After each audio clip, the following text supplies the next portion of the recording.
Funding for Election 2012 coverage is provided in part by AARP, a nonprofit, nonpartisan association, 87,000 strong in North Dakota, dedicated to enhancing quality of life for all as we age.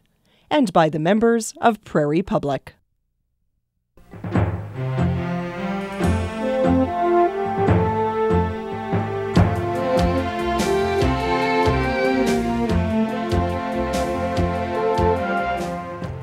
Hello and welcome to Prairie Public's coverage of Election 2012.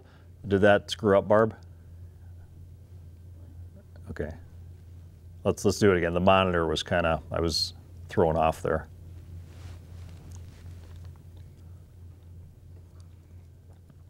No.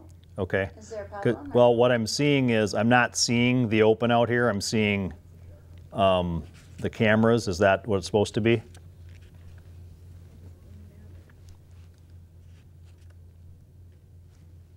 It doesn't matter, I just was thrown off. That's.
Funding for Election 2012 coverage is provided in part by AARP, a nonprofit, nonpartisan association, 87,000 strong in North Dakota, dedicated to enhancing quality of life for all as we age.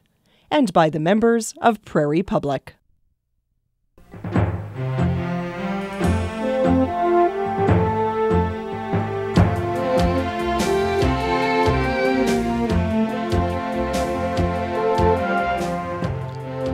Welcome to Prairie Public's continuing coverage of Election 2012. I'm Matt O'Lean. This is the debate for North Dakota's lone congressional seat.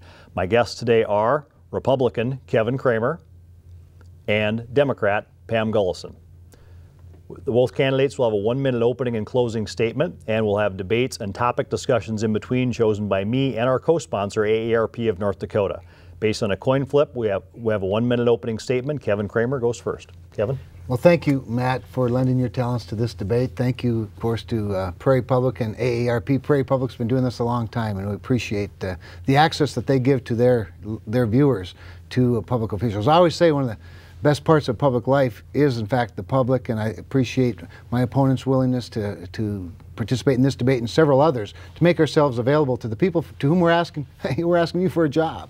We're asking for a tough job. In fact, we're asking you for the only seat in Congress in the U.S. House from North Dakota out of 435.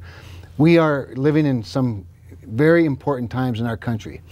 While we sit here in North Dakota, a bit of an economic oasis with lots of jobs, lots of wealth creation, lots of opportunity, we also know that the rest of the country isn't enjoying the fruits of a good economy like we are here in North Dakota. I think that America needs today what North Dakota has to offer more than it ever has before. I believe that I can deliver that, and I look forward to this half-hour debate of discussing these important issues. Okay, Pam Gullison, 1-minute opening. Thank you, Matt. Thank you to Kevin. It's great to see you again in one of these debates. Thanks to Prairie Public and the AARP for providing this opportunity for all of us. I've had the opportunity to travel all over the state and visit with North Dakotans. I've been to almost 90 communities now and hearing directly from North Dakotans on what's important to them. And let me tell you, one and the same, they all say the same. They want our Congress to start working together, to come together, to solve these big, big challenges. We know we've got to address the deficit. We know we've got to start balancing our budget and solving the challenges around Social Security and Medicare, and we can do all of that. You know, I grew up on a farm. I grew up on a dairy farm. I know all about hard work. I know about getting the job done. My husband Bill and I continue to farm today with our 3 sons. We're blessed each and every day to be working with them. So as I enter this race, it's all about the future for me. It's my family, it's everybody's family. It's about North Dakota, and it's about what's good for this country. Okay, that's 1 minute. Thank you, Pam. Thank you, Kevin. Let's get right to the issues. President Obama and the House Republicans, of course, have been fighting for 2 years. Gridlock is the norm in Washington. Congress's rating is at an all-time low. If elected, how do each of you propose to help change this atmosphere, understanding that towing the party line is sometimes expected in D.C., and compare and contrast your approach to this with your opponent on these key issues? Pam, go first. Well, I was a longtime state legislator. I served in the legislature for 16 years. There's a time for debate. There's a time to discuss the issues at length, but then there's a time to come together. And that's what I'll do again. I think of all of the big challenges that we face. And we just saw a year ago in August, as we tried to address one of our greatest challenges, which is the deficit, people stepped away from the table. They refused to come together and solve those big challenges. We simply cannot do that. We do have to look at what we've done so well in this state. We've been able to grow our economy. We've balanced our budget. I've been part of that as a legislator, and I'll do it again in Congress. Okay, Kevin Kramer, response? Well, I think you raised an interesting point about a divided Congress and the gridlock, but I would remind people that in 2008, Barack Obama came in with one of the larger margins of victory in recent history for a president. He had a Democrat House, a Democrat Senate.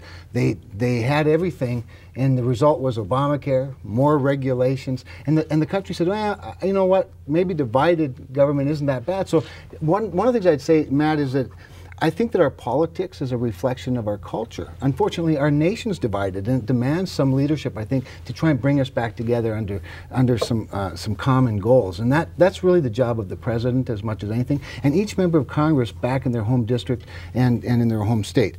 Having said that, I think the frustration of this country is warranted, and I think that they're going to demand it. And I look forward to going there with a cheerful disposition, with strong ideas for sure, strong conviction and strong principles for sure. But one thing I've done, Matt, in this election cycle is I've shown people that I'm willing to step away from my party and be an independent voice and demonstrate that independence when I think it's in the best interest of the constituents. Okay, Pam Gullison. Well, so much of what I hear here is the same. We have these extremist groups that have come to Washington, D.C., members of the Tea Party. My opponent is a member. Club for Growth, people who've signed the Grover Norquist Pledge. My opponent has signed that pledge. The only pledge I'll ever sign is to the people of North Dakota and to this great country. But that's what has caused part of this problem. There's such partisan gridlock. People that are not willing to step away from deep-seated ideology and yet put country first. And that's what's causing so much of the challenges here. We've got to get back to the table. We've got to remind ourselves that there is always a place for debate.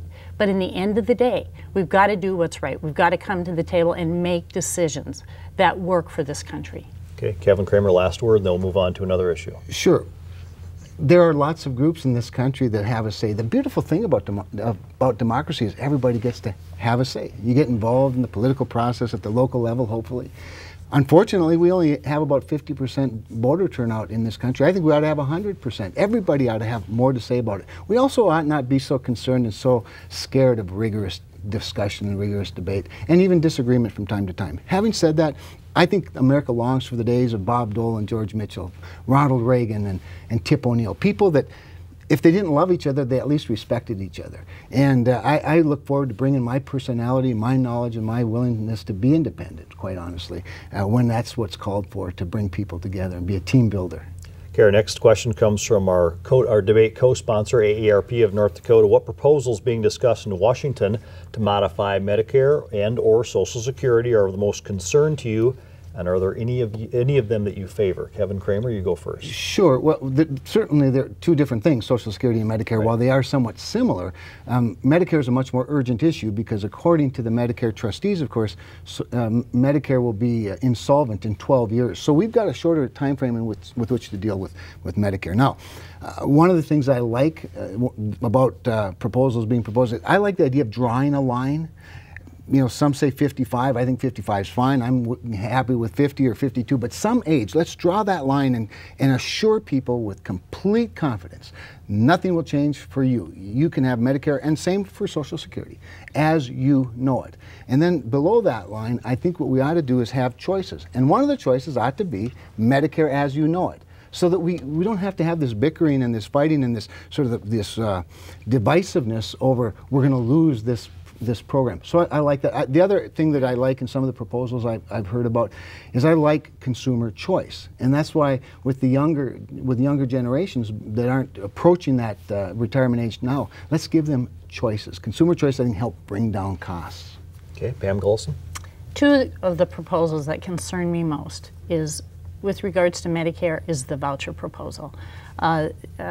Taking away the guarantee for Medicare and moving it into a voucher program. I think it puts our senior citizens really in such a vulnerable position. If you remember why Medicare got started in the first place, it was because health insurance companies don't necessarily want to insure our senior citizens. We all do as we age, come with pre-existing conditions. And so that's not a population that health insurance companies compete for. So the guarantee of Medicare, the guarantee that our seniors have contributed to throughout their work life is so important. So that is a proposal that, for me, is deeply concerning. With regards to Social Security, I don't support privatization. I think we need to strengthen Social Security, and I think we need to be able to get more people back into the system. We need to grow the economy, get people back working again, stop raiding the trust fund, allow those dollars to stay with the program to strengthen it, and then look at some other, I think, alternatives to strengthen that program. But it's too risky. We've seen over the last few years the value of people's retirement go down considerably. We can't put our senior citizens at risk. Okay, Kevin Kramer, response? Well, I certainly agree. We've watched the value of people's retirements go down significantly in recent years and then bounce back up. But the nation has a $16 trillion debt under the direction of the federal government. So I'm not sure who I trust more with my money, but I'm pretty sure it's not the federal government. I would say this. With regard to Social Security specifically, Social Security has a little longer time frame, at least on paper. On paper, it's not insolvent for like 22 years or 24 years. But in reality, we have a $16 trillion debt. We've been borrowing from it for decades, really, for generations, and that has to stop. We have got to lock that money up. With regard to some sort of a premium support system for Medicare, you know, I like it as an option only. You know, let's remember, Obamacare took $716 billion right out of Medicare, making its insolvency that much quicker. If we're going to bring a cost down, some sort of a premium support where Medicare is one of the options. The current Medicare program is one of the options. But what if you found an option that was less? You could take that premium support, buy a lower option, and keep the difference. If you find one that's more a premium, a higher level Cadillac version of, you pay the difference. And choice, consumer choice, always brings down costs. Okay, final word on this, Pam Gullison. Well, I'm just not willing to put the nation's debt on the back of our senior citizens. We do have to address our debt, but it's not going to be on these really vital, such important programs to our seniors that gives them both economic security and health care security as they go into our senior years. There's much better ways to approach that. And just a fact check on the $716 billion. Remember, that was from profits from the Medicare Advantage program. That money got plowed right back in directly into benefits to support